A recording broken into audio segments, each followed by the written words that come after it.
संस्कृति part 1 short revision, let's go.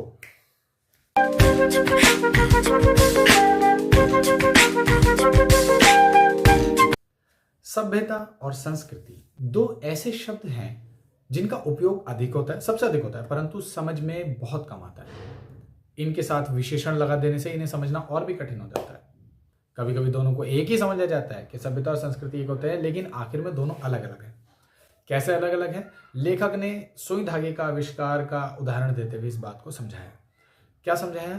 वो बताते हैं कि जिसने सुई का आविष्कार किया वो कहलाया, उसकी वो क्या थी? उसकी प्रेरणा थी, उसकी योग्यता, प्रवृत्ति, ये सब उस व्यक्ति की संस्कृति कहलाते हैं जिसके बल पर वो आविष्कार करता है। ठीक है। लोहे के टुकड़े को घिसकर छेद बनाना और धागा पिरोकर दो अलग अलग टुकड़ों को जोड़ने की सोच ही संस्कृति है कि कुछ ऐसा करते ना जो लोगों ने सोचा ना हो, उसकी प्रेरणा, उसकी आंतरिक प्रेरणा, आंतरिक चेतना की बल पर, और इन खोजों को आधार बनाकर आगे जो इन क्षेत्रों में विकास हुआ वह सभ्यता कहलाता है। तो बेसिकली जब इन्वेंशन होगा उस वो चीज कहलाई संस्कृति। जो इन्वेंटर है वो संस्कृत व्यक्ति हुआ, जिसने और जो इन्वेंशन हुई वो हुई संस्कृति, और उसमें जो डेवलपमेंट हुए, उस इन्वेंशन में जो डेवलपमेंट हुए, सुई के फिर कई सारे प्रकार आए, तो वो जो डेवलपमेंट हुई वो कहलाई सभ्यता। अपनी बुद्धि के आधार पर नए निश्चित तथ्यों को खोज आगे वाली पीढ़ी को सौंपने वाला संस्कृत व्यक्ति होता है, जबकि उसी तथ्य को आधार बनाकर आगे बढ़ाने वाला सभ्यता का विकास करने वाला होता है। ऐसा आप एग्जाम्पल लिख सकते हैं। ये पीडीएफ आपको मिल जाएगी वेबसाइट पर। ठीक है, चलो। भौतिक विज्ञान के सभी विद्यार्थी जानते हैं कि न्यूटन ने गुरुत्वाकर्षण के सिद्धांत का आविष्कार किया, परंतु इसीलिए वह संस्कृत कहलाया क्योंकि उसने आविष्कार किया। आज के जितने विद्यार्थी हैं उन्हें न्यूटन से ज्यादा साइंस के लॉज पता हैं, लेकिन वो संस्कृत व्यक्ति नहीं कहला सकते क्योंकि उन्होंने कोई इन्वेंशन नहीं किया, न्यूटन ने किया था, है ना। वो क्या कहला सकते हैं? आज के विद्यार्थी सभ्य कहला सकते हैं, लेकिन वो संस्कृत नहीं कहला सकते। लेखक के अनुसार भौतिक आवश्यकताओं की पूर्ति के लिए सुई धागे और आग के आविष्कार करने तथा संस्कृत होने या बनने के आधार नहीं बनते। मतलब जरूरत होने के ऊपर ही आप आविष्कार करो तो ही आप संस्कृत व्यक्ति होगी, ऐसा नहीं है।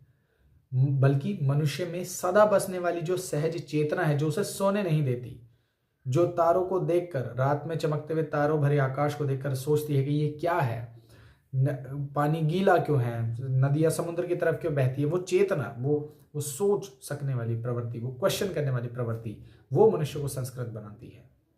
इस सहज चेतना का प्रेरक अंश हमें अपने मनीषियों से भी मिला है। मनीषियों जो हमारे पूर्वज रहे हैं, जो हमारे साधु महात्मा, ये सब रहे हैं। मुंह के कौर को दूसरे के मुंह में डाल देना और रोगी बच्चे को रात भर गोदी में लेकर माता का बैठे रहना, इसी चेतना से प्रेरित होते हैं। मतलब संस्कृत व्यक्ति एक सभ्य व्यक्ति, एक इमोशनल व्यक्ति भी कहलाता है, इंसानियत भरा हुआ व्यक्ति भी कहलाया जा सकता है एक संस्कृत व्यक्ति। 2500 वर्ष पूर्व बुद्ध का मनुष्य को जो लालच, द्वेष, बुराइयां हैं उनसे मुक्त करने के लिए अनेकों उपाय खोजने को भी, तपस्या करने को भी, है ना, और कार्ल मार्क्स का मजदूरों के सुखद जीवन को पूरा करने के लिए, खुद दुख भरा जीवन जीने के लिए भी इन दोनों चीजों को संस्कृत बनाने के उदाहरण मान सकते हैं। ठीक है। और लेनिन का मुश्किलों से मिले डबल रोटी के टुकड़े को दूसरों को खिला देना इसी चेतना से संस्कृत बनने का उदाहरण है। लेखक कहते हैं कि खाने पीने, पहनने ओढ़ने तरीके, अब आवागमन के साधन से लेकर परस्पर मर कटने के तरीके भी संस्कृति का ही परिणाम है और सभ्यता के उदाहरण है। दोबारा से समझाता हूं।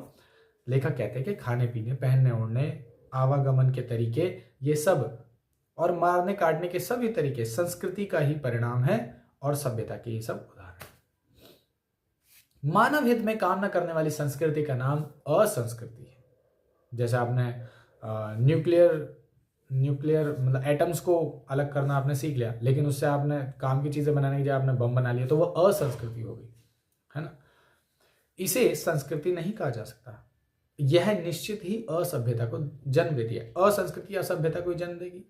मानव हित में निरंतर परिवर्तनशीलता का नाम ही संस्कृति है। मानव हित में कंटिन्यूअसली मानव हित में जो काम करते रहते हैं, टाइम टू टाइम चेंज होता रहता है, उसे ही संस्कृति कहते हैं। यह बुद्धि और विवेक से बना एक ऐसा तथ्य है जिसकी कभी दल बांधकर रक्षा करने की जरूरत नहीं पड़ती। जो फैक्ट है वो तो फैक्ट है, आपको ग्रुप बनाकर उसकी रक्षा करने की जरूरत नहीं पड़ेगी। आपको पता है गर्मी है, कम कपड़े पहने, कम कपड़े पहने, सर्दी है, ज्यादा कपड़े पहने, ज्यादा कपड़े पहने। आपको ग्रुप बना के हल्ला मचाने की जरूरत नहीं है उसके लिए। जब धूप पड़ती है हम अपना मुंह ढककर ही चलते हैं, है ना।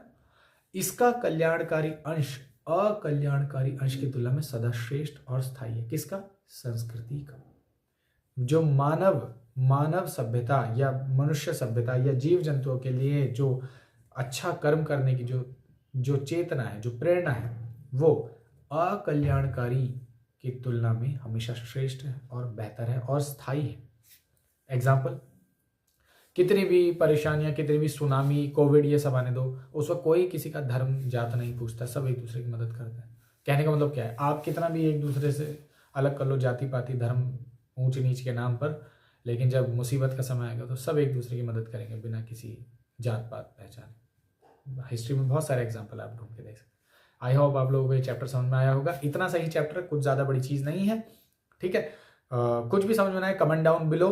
इस चैप्टर की PDF आपको मिल जाएगी, PYQs भी मिल जाएंगे सब वेबसाइट पे। PYQs भी हैं, चैप्टर की 1 शॉट समरी भी है, चैप्टर मिल जाएगा। प्लेलिस्ट भी बना रखी है, ग्रामर की भी, सब चीज़ होगी। Thank you so much, bye.